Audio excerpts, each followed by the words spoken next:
আমি 2005 সাল থেকে অ্যাটর্নি অ্যাট ল হিসেবে কাজ করে যাচ্ছি এবং 2009 সালে আমি ইউএস সুপ্রিম কোর্ট বারের মেম্বার হই। আমেরিকার হাইয়েস্ট কোর্ট, আপনারা জানেন যে কোর্টে আমেরিকার সব কিছু নির্ধারণ হয়। আপনারা বর্তমানে দেখছেন আমেরিকা অনেক কিছু হচ্ছে, প্রেসিডেন্ট ডোনাল্ড ট্রাম্পের অনেক ক্ষমতা, তারপরও কিন্তু কোর্টের ক্ষমতা আরো বেশি।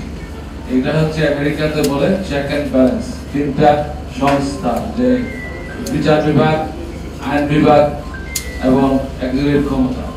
সো এটা আজকে সেমিনারটার উদ্দেশ্য হলো, আজকে যে প্রেস কনফারেন্সের উদ্দেশ্য একটাই, আপনারা যেন আমেরিকা সম্পর্কে জানুন। কারণ এখানে প্রচুর, আমরা যখন বিদেশে থাকি আমি কিন্তু দিনে প্রচুর কল পাই। কেন পাই? কারণ সবাই জানতে চায় তাদের কেউ না কেউ আমেরিকা, এখানে আপনারা যারা আছেন তাদের কেউ না কেউ আমেরিকা আছে, আপনারা খবর নিতে চান।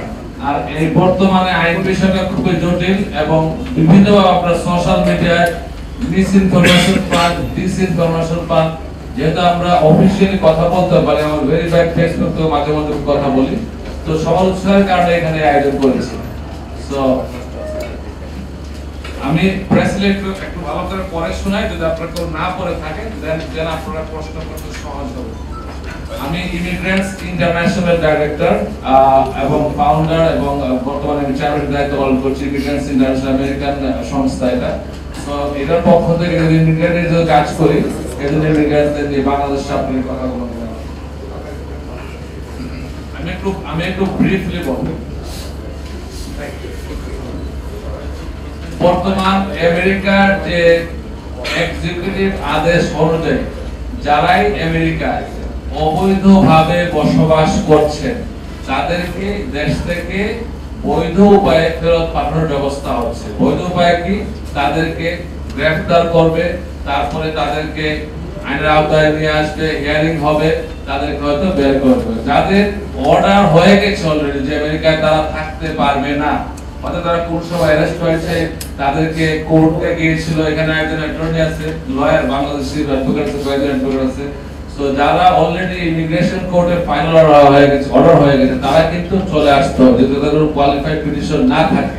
সো এই জিনিসটা অনেকে বুঝে না, মনে করে যে সবাই মনে একরকম, আর সবার ব্যাপারে আমরা কথা বলতে পারি না। আমরা অনেক কল পাই এখন, যেটা আসলে ফোনে আমরা কথা বলার সুযোগ নাই এবং কারো পার্সোনাল আমাদের অনেক বড় মাধ্যম আছে। আমি যখন ফেসবুকে দেই তখন তারা প্রশ্ন করে বোন ভাই নামটা বলে, ঠিকানা বলে, কিন্তু আমরা being an attorney at law, privacy অ্যাক্টে আমরা কারো নাম ঠিকানা বলতে পারি না, উচিত না, আনলেস সে যদি আমাকে অনুমতি না দেয় অথবা সরকার থেকে রিলিজ না করে।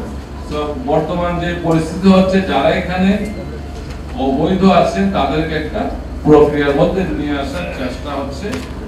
খুবই গুরুত্বপূর্ণ হচ্ছে যারা আমেরিকায় বর্তমানে ভ্রমণ করেন বা গ্রিন কার্ড ছিল আগে বা বর্তমানে গ্রিন কার্ড পাচ্ছেন, তাদেরকে কিন্তু এখন এন্ট্রি, পোর্ট অফ এন্ট্রিতে অনেক প্রশ্ন করা হয়। তাদের উদ্দেশ্য এবং তাদের যে তথ্যগুলো যাচাই বাছাই করা হয়, আপনারা যে সঠিক তথ্য দিয়েছিলেন কি না।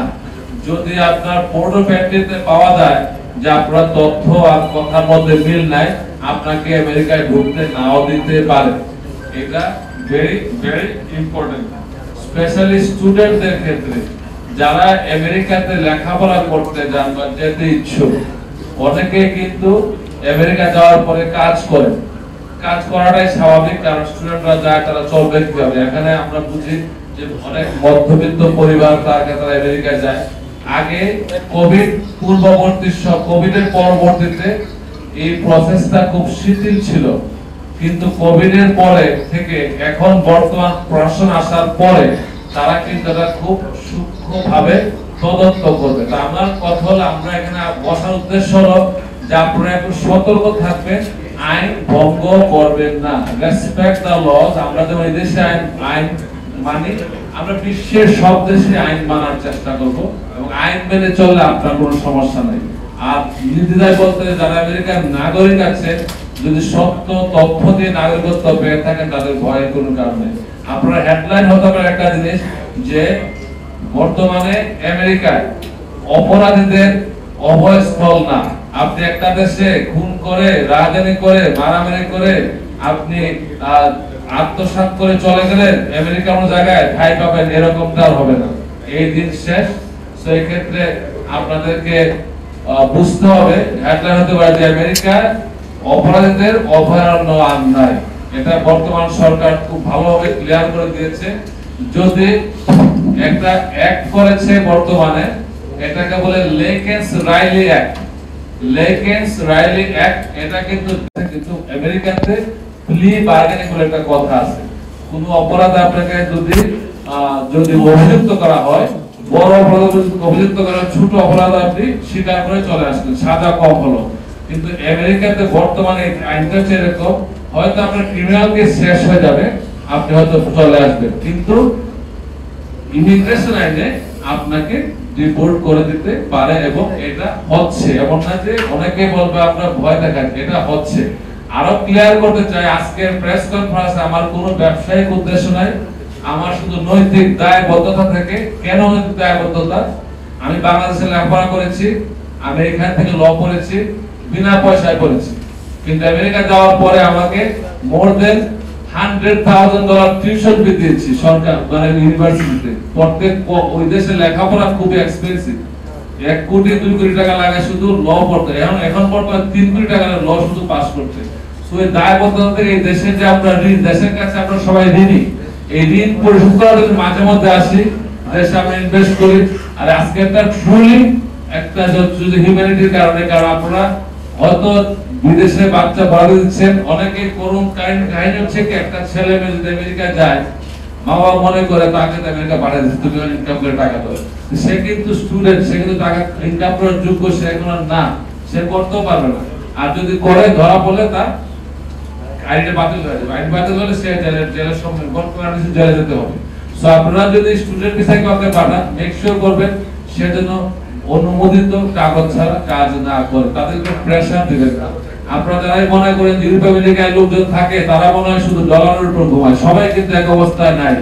অনেকে আছে অনেক কষ্ট করে, তারপরেও তাদের দেশের মায়ায়, দেশের জন্য তারা অনেক কাজ করে। আর এই কথাগুলো প্রত্যেক জানাই, প্রবাসীদের দেশপ্রেম অনেক বেশি, কারণ তারা যা ইনকাম করে একটা বড় অংশ দেশে পাঠিয়ে দেয়। ওদের প্রতি রেসপেক্ট রাখবেন, অবশ্যই প্রতি রেসপেক্ট রাখবেন। আর পারিবারিক ভিসা যেটা হচ্ছে বর্তমানে একটু দীর্ঘসূত্রতার কারণে, কোভিডের কারণে দীর্ঘসূত্রতা ছিল, এখন কমে আসছে, আরো কমবে যদি এই যে অবৈধ কাজগুলো যদি ক্রিয়া করতে পারে, একটা খারাপের পেছনে ভালো থাকে। যেহেতু অবৈধ জিনিসগুলো তারা হ্যান্ডেল করে ভালোভাবে, আস্তে ধীরে হয়তো ট্র্যাকে নিয়ে আসবে। বৈধভাবে আমেরিকা যায়, তোমার স্টুডেন্ট ভিসায় যাচ্ছে, বৈধভাবে যায়, পিএইচডি ডক্টরেট করতে যায়, যারা বাড়ির পেছনে, তাদের কোনো সমস্যা হওয়ার কথা না। আর আপনি গ্রিন কার্ড নিয়ে যারা আমেরিকার বাইরে থাকেন, অনেকে আমরা গ্রিন কার্ড নিয়ে বছরের বছর আমেরিকার বাইরে থাকি, কিন্তু এই জিনিসটা এখন আর কোভিড পরবর্তী সময়ে কিছুদিন আপনার এটা এক্সকিউজ করা হয়েছিল, এমন লোক 2 বছর দেশে বাইরে থাকার পরে আমেরিকা ঢুকতে পারছে। কিন্তু এখন গেলেই 2 মাস থাকার পরে গেলে তাদেরকে অনেক প্রশ্ন করা হয়। যদি আপনি 1 বছরের বেশি আমেরিকার বাইরে থাকেন, কোনো প্রপার ছাড়া, কারণ ছাড়া এবং আপনার অনুমতি ছাড়া, রিএন্ট্রি পারমিট ছাড়া আপনার কিন্তু আমেরিকা ঢুকতে দিতে বাধ্য না। এই ক্ষেত্রে আপনাদের কষ্টের সম্মুখীন, গ্রিন কার্ড কিন্তু অনেকের কাছে স্বপ্ন, আবার এটা রক্ষা করার অনেকের কাছে এখন দুর্লভ হয়ে দাঁড়িয়েছে। সবাইকে ধন্যবাদ। প্রশ্ন আপনারা যদি করেন, আমি প্রশ্ন আমি নাম নিয়ে বলতে চাচ্ছি না, খুব গুরুত্বপূর্ণ প্রশ্ন। আপনার ফেসবুক দেখা হয় কিনা? হ্যাঁ, আমেরিকান ইমিগ্রেশন আইস আপনার ফেসবুক দেখতে পারে, কারণ আপনি একটা দেশে যাচ্ছেন, তার দেশ সম্পর্কে আপনার ধারণা কি, ভেরি ইম্পর্টেন্ট। তার দেশ সম্পর্কে, তার দেশে যাবেন, থাকবেন, খাবেন, দেশকে আপনি ঘৃণা করেন, কেন যাবেন? তো আপনার উদ্দেশ্যকে তারা দেখতে চায়, তারা কিন্তু যখন ফেসবুক দেখে, লোকেশন চেক করে যে আপনি কোন লোকেশনে কয়দিন ছিলেন। যদি কোনো ডিসক্রিপেন্সি পায়, আপনি বলেন আপনি কাজ করেন না, আর দেখা গেল আপনি ওই যে মামাস রেস্টুরেন্টে যে কাজ করতেছেন, ওই লোকেশনে ডেইলি আপনি 8 ঘন্টা থাকেন, তখন কি করে? সেই সব ক্ষেত্রে অনেককে বের করে দেওয়া হয়েছে এবং ডিটেনশন নিয়ে গেছে, মিথ্যা বলা যাবে, মিথ্যা তথ্য দেওয়া যাবে না। এবং আমেরিকার সম্পর্কে বিরূপ প্রতিক্রিয়া থাকলে ফেসবুকে না দেওয়া ভালো, আমেরিকা না দেওয়াটাই ভালো। আমরা জানেন ইলন মাস্ক হচ্ছে ওয়ার্ল্ডের সবচেয়ে বড় ধনী, এবং সে হচ্ছে এআই জনক। সে যে টেকনোলজিতে সবকিছু এক ফিঙ্গারপ্রিন্ট বের করতে পারতেছে, একটা এআই শুধু আপনার ডাটা দিয়ে বের করতে পারতেছে। সেক্ষেত্রে তারা অবশ্যই পারবে। সতর্ক থাকা। এই জন্যই বলে আপনাকে যে আপনি যে প্রশ্ন করছেন that you are knowledgeable, you know a lot of stuff, ওইটা যদি আপনি মাইনে চলেন then you are good।